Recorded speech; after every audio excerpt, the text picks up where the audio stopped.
Vantage Capital is an asset management boutique that is focused on investing in a range of financial services equities in the public markets. The opportunity set for investing in the financial services businesses is quite large and unique in India. These stocks represent 40% of the large cap space and about a third of the broader market.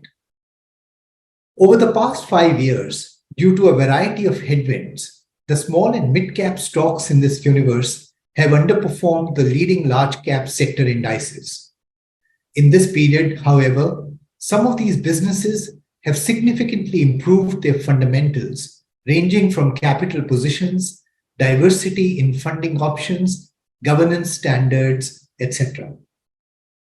Today, we will focus on the governance aspect in conversation with a leading global professional with experience of over 35 years in this space. I am in conversation with a seasoned financial services professional, Rajeev Kakar.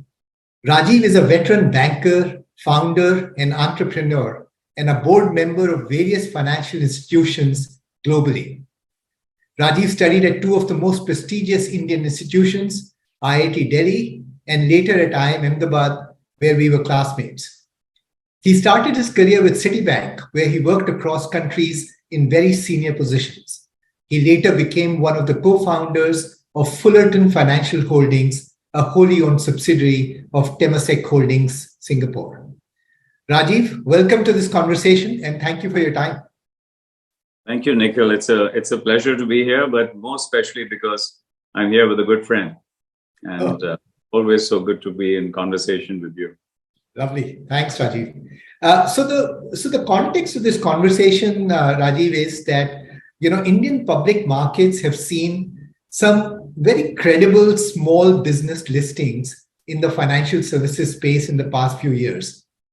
You have served on various boards during your extremely valuable 35 years of experience at the leadership position. So what, in your opinion, are a few aspects that one should look for to validate appropriate governance standards before investing in these businesses?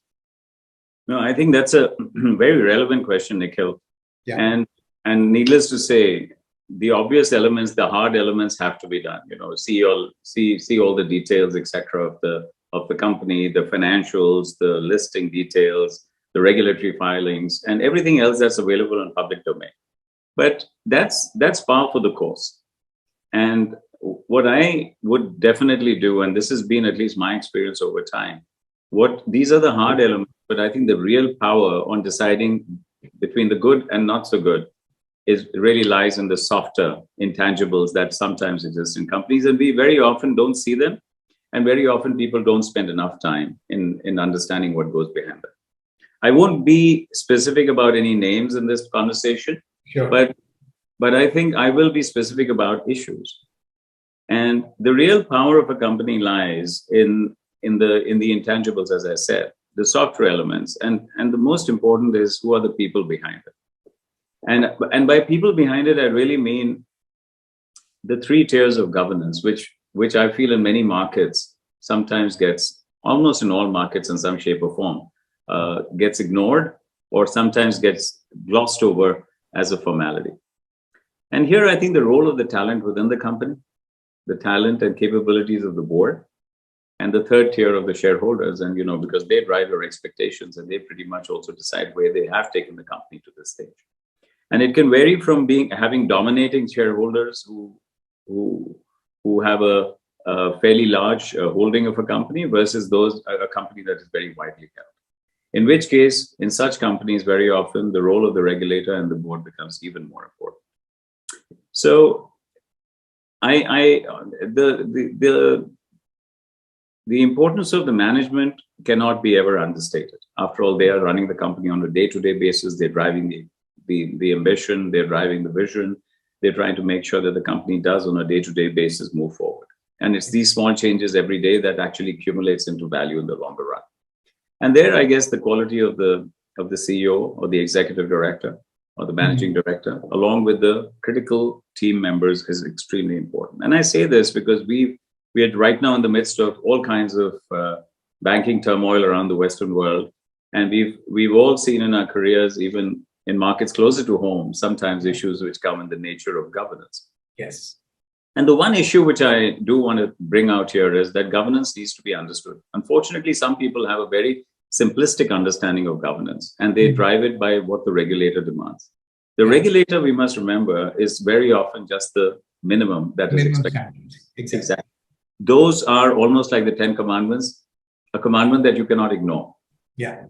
But at no stage have the 10 commandments, to use that as an example, have ever said you can't be tighter than what has been stated.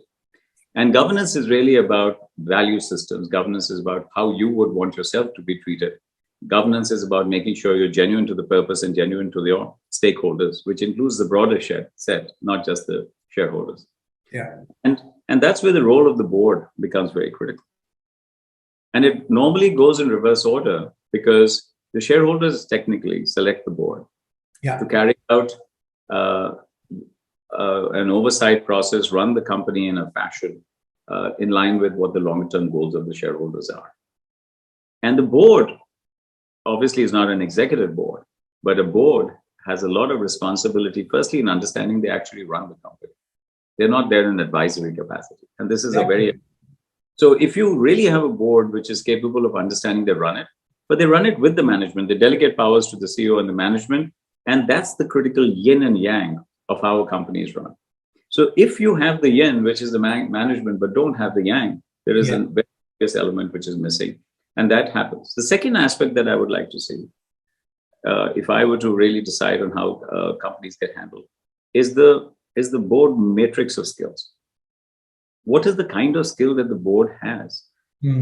Both in terms of software elements of stature, an ability to actually push back, stature and ability to handle two critical parts of a fiduciary role. The word fiduciary is often used, but is not understood. The word fiduciary means independence of mind and independence of opinion. And when I hear this word about a collegiate board, I fully endorse it. You don't want a board that is disruptive, dysfunctional, where people can't stand the sight of each other. But having a board which is going to be running on groupthink, where most people just wait for one to say something and go with it, or there is a dominant personality who's running it, is the first recipe for long-term disaster. In the short run, that may deliver results, but in the long run, I think it leaves a weaker institution. And then comes the complementarity of skills. Managing a company through regulatory oversight requires a lot of experience, a lot of exposure, a lot of diversity of backgrounds, apart from the software elements of being able to push back. And none of this has to be conflict oriented. None of this has to be negative in nature, but it has to be supportive in nature. So I would really look at the personalities, backgrounds, experiences, because you can have fancy titles and fancy resumes, but sometimes you don't have the stature. Exactly. So, I think that requires one of the things that I think a lot of due diligence must be done. And finally, the management. What is the capabilities of the management to be able to drive that vision forward? Is the management able to also, in the management board and the management team, able to create this complementarity and diversity and independence of mind and opinion while they work collectively towards a common goal? The relationship between the board and the management, the relationship between a board and the shareholders.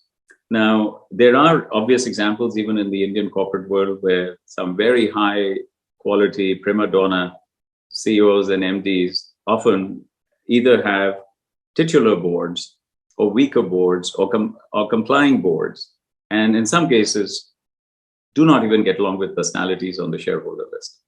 Now, they end up doing a good job because they're fundamentally good and they are prima donnas for that reason. But remember, when you're talking about an organization, and if you go back to our college days, you're talking about an organization outlasting individuals. The question is, are you leaving behind an organization which is stronger or weaker than what you provide to it? Great. So no, I was just saying that you made some very great points. I think you were just about to complete this. So please carry on.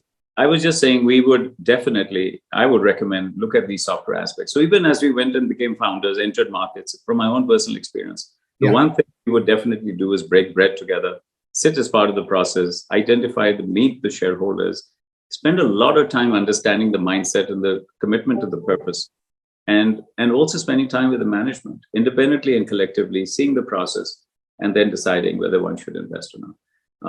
Just investing on the basis of annual reports, financials, and whatever media reports come out at you, I think is required, but is the most naive way to look at it. Exactly right. Absolutely, Rajeev. You make some great points here. But you talked about the relationship of the management and the board.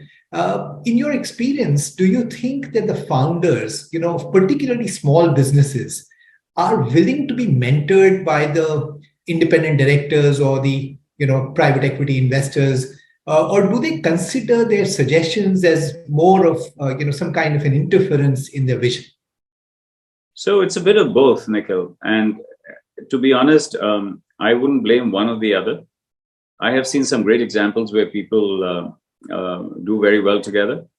And the one phrase I would use to describe that is, it takes two to tango. And I think, and I'll speak for myself, having been a CEO, being an MD, board managed companies, it's a very lonely position to be a managing director or CEO of a company. While it has a high profile element to it, it has a lot of responsibility for people below you in your team, and for people who manage you through the board, and eventually the shareholders, the regulators, the community. Everyone's watching you. It's sometimes a position which can make you feel very heady, and you can probably do wrong things. But if you really secretly ask people, ask myself, you always need somebody you could speak to openly, and without, sometimes getting mentoring, sometimes getting mentored, sometimes getting advice, and sometimes doing things without being judged. Now, I would always recommend that a lot of it depends on the quality of the investor and the board members who come in. If the CEO can't respect you for your capabilities, for your ability, and for your style, then I can't blame the CEO for not being effective in that relationship. So I think it is, as I said, two to tango. One of the first things I've learned, and sometimes the tough way, is to build trust and build rapport. So I think if I'm trying to base it on my experience, and even some of my experiences now, as I sit on and I've sat in about 20 plus boards around the world, and I still sit in about 6 around the world. I have to say that building a trust and rapport outside the boardroom, being available for them, not just on those 6, 8, 10, 15, 20 meetings that you have, but being there for the organization as and when you're required, coming in fully prepared, being practical and pragmatic about how things get done, rather than just making sure you become pesky and a pest on every little matter. You need to have latitude, but knowing exactly where to zero in and where not to. Knowing your skill area, knowing your expertise area, and knowing how you can mentor. One of the problems with executives who have been long-term executives, and I'm one of them, is learning to be an independent non-executive director, learning not to go into the trenches, learning not to get into the pants of the CEO. So building trust is also about complementing. And hence I said it takes two to tango. But if you really ask me from a need side, I have noticed that where you build the relationship, CEOs actually come to you very openly, allow the people to come to you very openly. And I would blame directors for not building that rapport. It's not enough to simply do what is required by law. I think it's much more required. You've got to feel responsible for a company. Remember, the holy grail is duty of care and duty of loyalty. So the moment and you don't support wrong things, but duty of care and duty of loyalty is towards all stakeholders, including your people, including those outside. And how would you and I feel if someone looks over our shoulder and wants to only point out mistakes, but never understand that there are sometimes challenges? And I have seen where breakdowns have happened or where negative experiences exist. I think it is largely because two complementary people are sometimes going head on. They're not speaking adult to adult, but they're speaking parent to child, or sometimes they're speaking parent to adult. And it's a breakdown of interpersonal communication. And the other thing is, I think even as directors, we have to learn, we cannot be experts in every area. Where you're not experts, either have the humility to understand it, spend time outside, and then come out with commonsensical, pragmatic responses. Or sometimes we don't have to make a point on everything.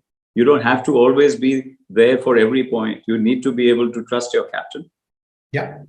Our role as directors is to provide the guardrails to protect the management and to jump in and be able to make sure management doesn't go wayward and sync it with the longer term goals of the shareholders and the stakeholders and the regulators. And also come in and play the zinger if somebody does something wrong and prevent issues going wrong. So you don't sit back and just accept anything. But it's like parenting. And I don't mean this in a negative sense, but you can't with your children too always jump in. And at some stage, our children, since you and I are at a stage where our children are grown up, sometimes they behave like our parents with us. So there is a role which gets reversed, and whoever is better at what should be respected. So trust, rapport, respect, and the right style with strong capability and diversity of board memberships. Unfortunately, every board I sit in doesn't sometimes make a board skill matrix. And if you don't have complementary matrices, it won't work. And my last point, this is my favorite line, Nikhil. Yeah. People ask me, what kind of people do you like, whether to hire or to be in a board? I've always said I like spiky people. And the reason I like spiky people is when two spiky individuals get together in the beginning, there is always a bit of a rubbing, bit of friction, bit of uncomfortable feeling. And that is natural. Now, but if there is complementarity, then the spikes of one fits into the grooves of the other, and you form a tough matrix. Almost you form a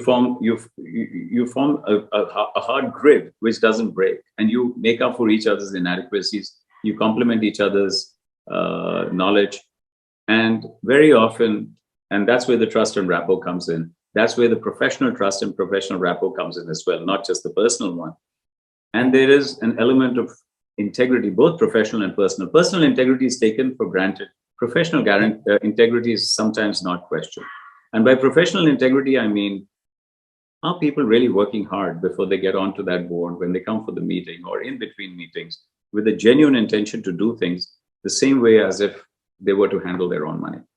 And I feel this requires a lot of focus from the shareholders, because the shareholders are responsible for selecting board members. And somewhere this process can get compromised. Yeah. And I would be very careful to ever say founders don't respect it. I think founders demand it, love it, want it.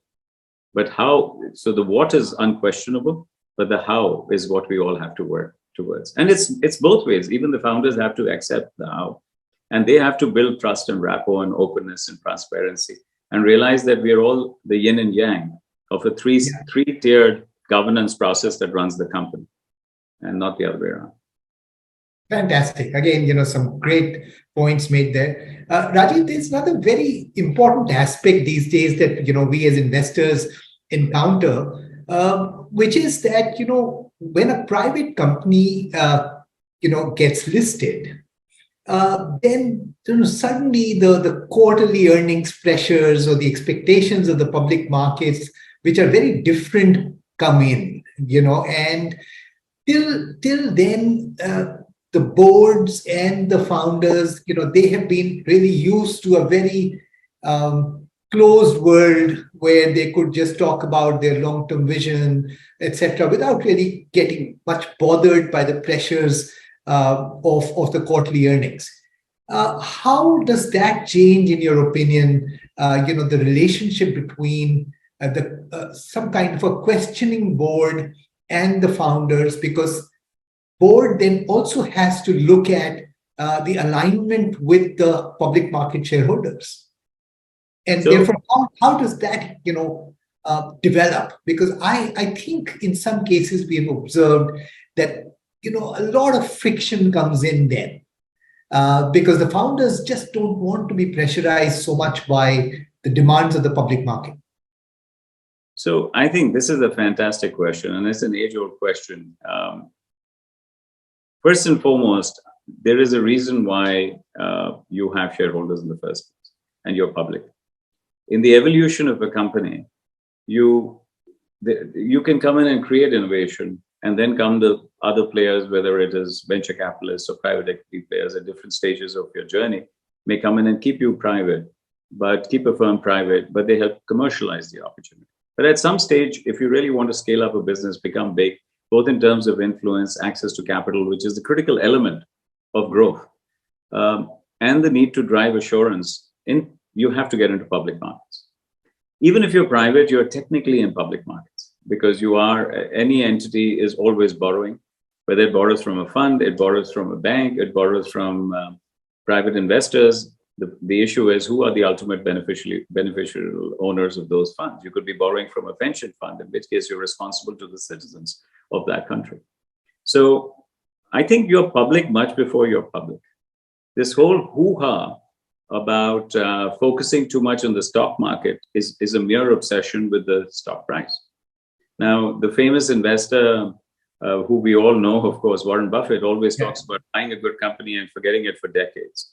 And he also says that it's the stock market is the place where impatient investors transfer their wealth to patient investors. Yes. So it's a question of how you react and how you use this important pillar of your cap table. If you really want to institutionalize your shareholding, you want to widen the shareholding, truly become a public company, and are committed. And I don't mean just the CEO, I mean the CEO, the management team, as well as the board.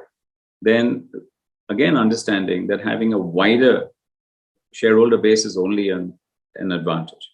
It can be a disadvantage where it can be a disadvantage at different stages of your business. If you go in too early, where you do want a fair bit of latitude and want to be able to work towards longer term skills, then you are essentially still in the S-curve part of your evolution. If I look at how your business builds, it's in the S-curve, and after it scales, it takes off, many fail. The venture to success ratio is extremely low, but the private equity to even scaling ratio is sometimes not very, very high. It's not as low as venture. But once you go into the public markets, you do have to realize that your shareholders are your allies. They're an important part of your stakeholders. They were always there. It's just that you didn't recognize them the same fashion or form. And the power for a CEO, for a board, to derive power from the collective size of a large and widely spread shareholder base is very strong. So now it's a question of attitude, and it's a question of where you are in your business. So one is your stage of business and stage of evolution. If you do it too early, then by definition, to some extent, it leads to a shorter term focus because you become too sensitive about raising money all the time. And as a result, you're always focused on share price. And sometimes you may not take the decisions as well as you would if you didn't have to respond to a market. It's like parenting again. I love giving this example. If we make our kids start working too soon, too early, then they won't be able to educate themselves. So good Indian parents and good parents around the world often tell their kids to keep studying, acquire skills, get experience before they go out and try to earn money. So I say this, the stage of even our own evolution is about, in our careers, the first stage of our lives, 10, 12 years, we should learn. The next 10, 12 years, we should earn, and then we should return. So not burn. So yes. So the company is the same. So the first 10, 12 years as you're building your value proposition, or whatever that time frame is when you get ready, it could be 5 for some, it could be 10 for the others. And then it's important to start earning. And once you are at a stage where your models are predictable, value creation is a function of two things, Nikhil, and I know you know this well. It's about a return on the capital employed. At the same time, it's about how much you can grow and scale. The first stage of your business is proving on a sustainable basis whether you can return on whatever threshold or measure you use, you can return on the capital deployed on an effective, stable manner. Thereafter, your earnings growth or your growth itself cannot come by expanding margins. Beyond a level, you cannot expand margins. Beyond a level, once you have proven the stability of your margin, you have to grow. And growth is one of the biggest ways to drive value. And that's where the challenge comes, and that's where the appetite for equity investment is very, very high. Not just for the financial power of that money, but also the diversity of your shareholders lends great credibility to the outside world because of the transparency, because of the openness, because of the accountability, because of the regulator oversight changes. Now, I think the maturity mindset of the shareholder and the board is very important here. Yeah. Choosing when to move your kid after graduation to the big bad world is when you have to step back and understand that there needs to be greater transparency, some amount of error making, and you don't respond to your children's career every 3 months and say, did you get rated well or not? Sure. Your company is, again, a company. How you handle the narrative and how you handle your analysts, you can choose not to speak to them. You can choose to speak to them. If you're very convinced, sometimes by keeping quiet, people will want to know a lot more about you.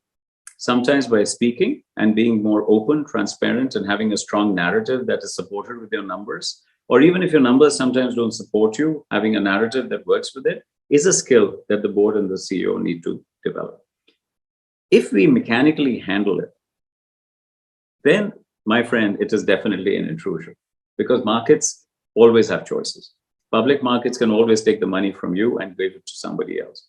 Yeah. But if you can build the same rapport and trust that you are a team and you have a business proposition and you have a purpose and a vision that you're steadfastly moving along, and there is a predictable, measurable, profitable, and a sustainable way of achieving it, and a way to scale it, markets will give you a lot of latitude. Yeah. The idea is not to respond to every quarter number, but that depends on how you build your relationship with the market. You can't do that at will. Yeah. Your whole communication narrative has to be built either in the longer run, that we shall be transparent, we will face issues, we assure you by X or Y time, this is how the story goes. You also communicate openly, you communicate your problems openly, you also communicate. You don't get sensitive about price movements all the time. Right. Now, a company that is going to suffer from this need to over compensate for weaknesses is often a company that is frequently going back to the market and looking for returns, or frequently looking at a situation where they may have to keep capitalizing themselves. And I keep banks away from it because banks sometimes need to, because the nature of the business is such. But understanding the mindset of your shareholders, choosing the right kind of shareholder base that should be invested, your roadshows, your communication element, it is also about making sure that you select the right kind of investor to invest with you. Yes. You just don't want an investor to come to you just to make money. Now, I know I speak a little strangely because everyone invests to make money, but there are various ways to make money. There's thousands of scripts to put your money on, but you also have to give latitude as an investor to the shareholder. Now, this sounds very nice in a theoretical mindset. It is very hard for people to practice it.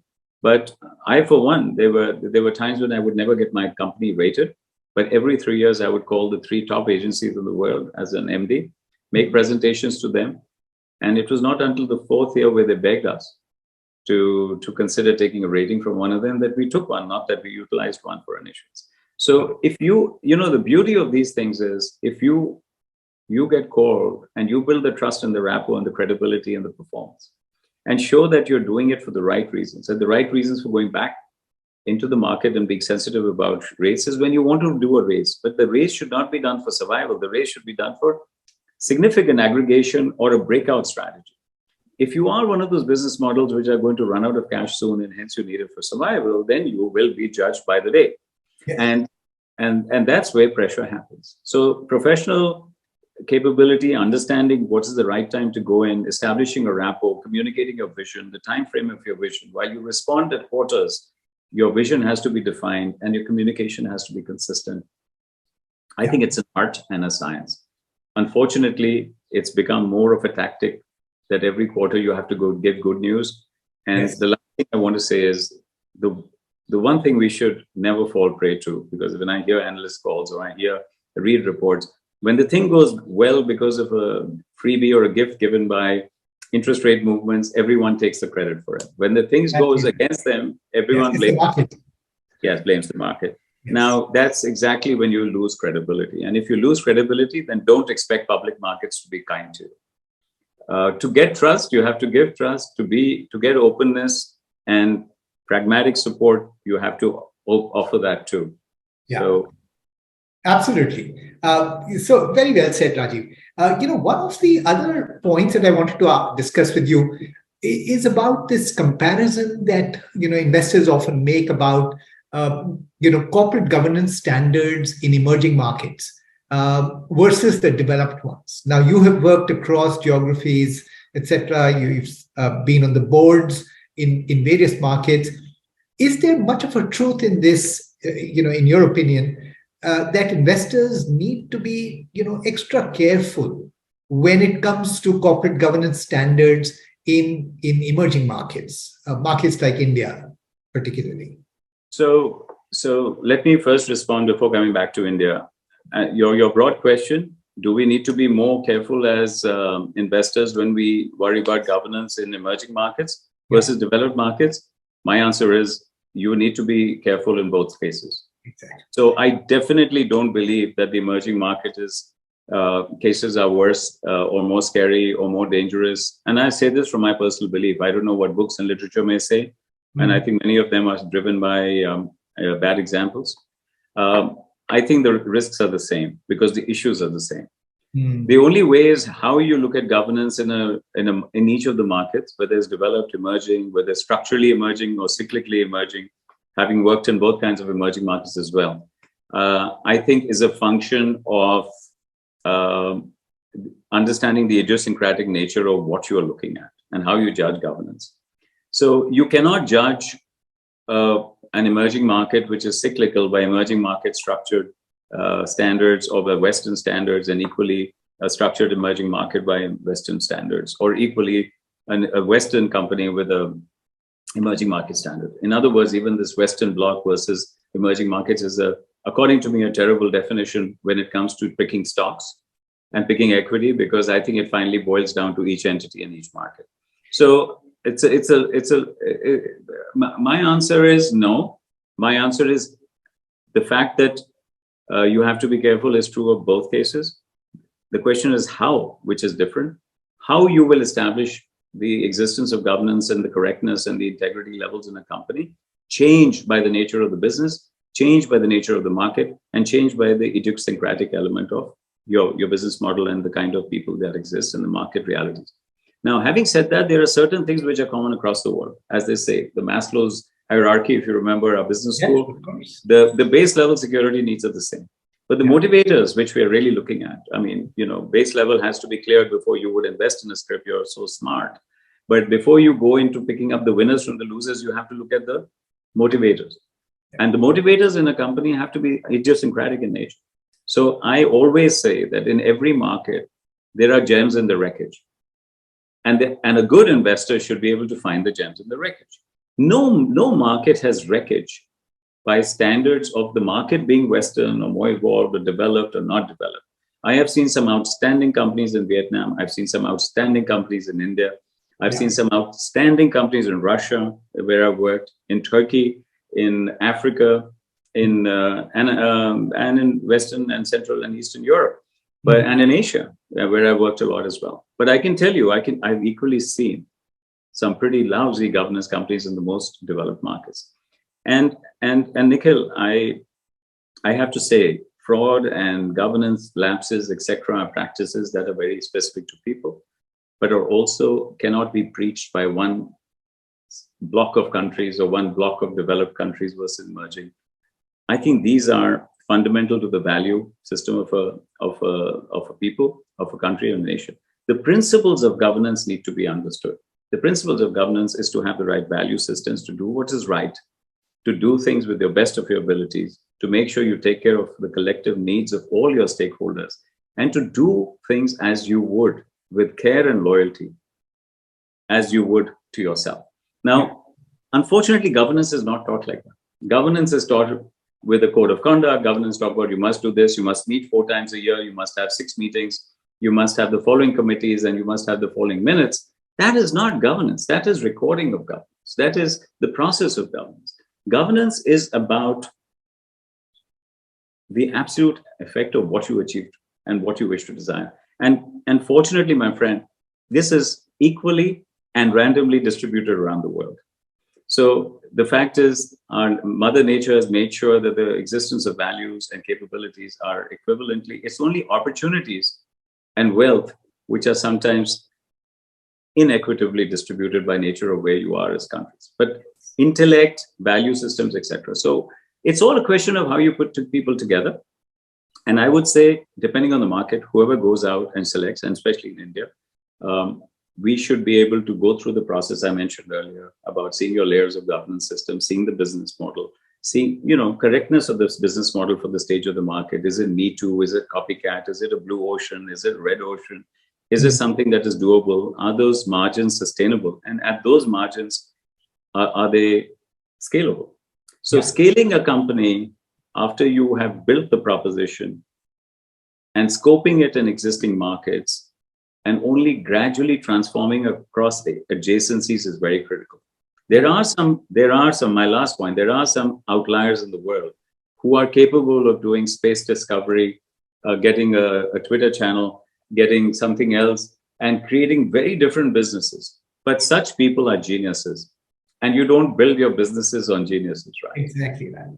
You build your businesses on people, on a proposition that can be run equally well by average people.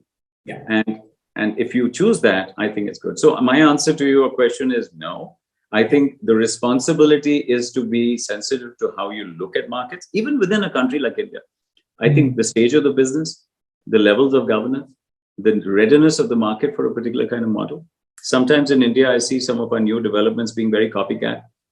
Sometimes, especially the new age startups that are happening, without realizing that there is massive disruption which is taking place just by the government. Look at the India stack. The fact of the matter is the India stack is absolutely outstanding. So why are we trying to build something that may have worked in another market, which competes with the India stack? We should work with stuff where the India stack gives us tailwind, not headwind. Because like it or not, the India stack is going to win. I'm just using this as an example. Yeah, so absolutely. Let's not try to force fit other solutions into different markets, and it goes the same way. Yeah. I also believe our market offers some of the the best opportunities, and I benefited from it from three aspects: complexity, know-how, and problem-solving capabilities.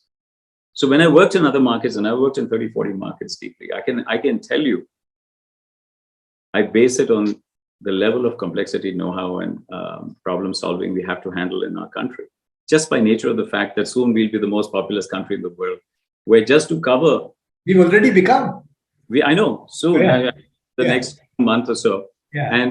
And the fact that to reach 50% of your target market, you have to be in 4,500 cities, and some of them are not even cities.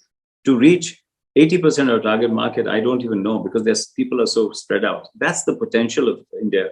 And the fact that we are reaching out to those markets in the way we are, and the kind of inclusion initiatives and mainstreaming that the government is doing through new airports, through new airlines, through internet, through Wi-Fi, through technology, through UPI, through ONDC, through OECN. I mean, even today's FT carries an article about the Indian stack. I just feel we also need to understand that the idiosyncratic nature of this country will not be built on physical infrastructure as much as on virtual infrastructure. Yes. I've seen very closely working in China how it was physical infrastructure which drove it. I live in the GCC, where a lot of it is physical infrastructure and a massive amount of capability of wealth. I've seen Singapore, which had no know-how, no population, and no resources, and how they use governance to be able to attract talent and capability. So you need a horses for courses strategy. And there is no one size fits all. That's all I can say. I know I'm sounding loosey-goosey, but here I'm talking to a top-notch investor. If I start talking about books and price to cash flow and all the other CAPM models, you know it all. But these software elements drive value, and these are the toughest to do. Great. Rajeev, we are unfortunately running out of time, but I'll squeeze in a final question. As investors, we have seen that, there's a very, very small proportion of small cap stocks that actually graduate to mid cap, and very small proportion of mid cap stocks that graduate to large caps. Do you think, in your opinion, over the next 10 years, let's say in India, because of some improvement in governance standards, very strong capital positions, etc., lots of metrics that we can consider here, that there would be a larger proportion of smaller cap businesses or stocks that would actually graduate to a mid cap, and similarly mid caps to large caps? So do you think that more businesses are ready to graduate to the next level in a country like India, purely from a public market investor's point of view? So if I understand your question right, you're asking me if 100 companies start, if we were getting successful, will it now be 10 or 15 or 20? Exactly. And Nikhil, in my view, I don't think that will change. I think whatever the percentage historically that we've seen will be pretty much the same. What we will definitely see given the development, given the fact that we have younger minds, brighter minds, we have much better infrastructure, much more excitement around being an entrepreneur. Unlike our generation, when we started, where doing a job was the core part, you just will have very many more companies. Yeah. But to answer your question, in my view, and this is my view, please, I say this with trepidation. In my view, the percentage of those that really make it big will probably not change from what it has been historical. But what will change is the absolute number, because the inflow itself will become very large. Of course. So today it is almost fashionable, and it is also I think some of the new generation people come from affluent parents. Some of them come not affluent but armed with education and a greater pride in this India. So there are very many more people who are willing to start, and even the infrastructure is much better. The mindsets of the ecosystem players, investors, etc., mentoring capabilities, co-working solutions, and so many things have happened. I think all business models of traditional businesses have got unbundled, and there's a process of inflation going on. Yeah. I also do believe, what I do say is, for the right person with the right soft elements, the convergent disruption process is what you're saying. There's a process of convergent disruption. It's not just us trying to disrupt the market or a founder trying to disrupt the market. Now it is public, private players and ecosystems and investors and everyone. And now, even after the China Plus One strategy and the French shoring, etc., India is also getting a lot more attention from the rest of the world. The fact that our dependent population versus our working population has become favorable. The next 20, 30 years are active growth. We have a huge NRI base. We have lots of influence overseas, and we have a lot of wealth. We also have a lot of hardworking people, great education, great institutions. We have our share of problems too that may not sound very hunky-dory, but everyone has them. But I think right now, the next 2-3 decades, certainly the next 1 decade, I can see all the positives stacked in India much more than the negatives. And so if you're talking about so many tailwinds, it is only natural that very many more people will go in. I wish I was younger, I would go back. I still want to do more and more. You look very young to me, as you used to be 30 years ago. So my answer to your question, my friend, is I think there will be maybe 10 times, 15 times more companies being formed in the small sector. The percentage of what converts will probably be the same, because those are driven by nature, by people, their behaviors, the software elements of what I said, because the journey is a long one, making the S-curve and scaling. But since the input would be many times bigger, I think the outputs will be many times bigger. So from an investor standpoint, I can see as our GDP grows, our market caps grow, I think value creation in India is probably at its best moment. And I said this at a recent event, and it was an event in the UAE, and I said, everyone, whether you're Indian or not Indian, there should be a portion of your portfolio definitely going into India for the next 10 years. I would longer, but I don't know which way it goes. But select smartly. Yes, always. Thanks so much, Rajeev, for your wisdom and your experience that you shared with us and our viewers. I'm sure we will all benefit from these very valuable insights. And I think we should have another round or another topic with you sometime soon. So thanks very much once again, my friend. Thank you. Thank you so much for having me here. It's been a privilege. And I look forward to seeing you soon. And thank you so much. Thank you.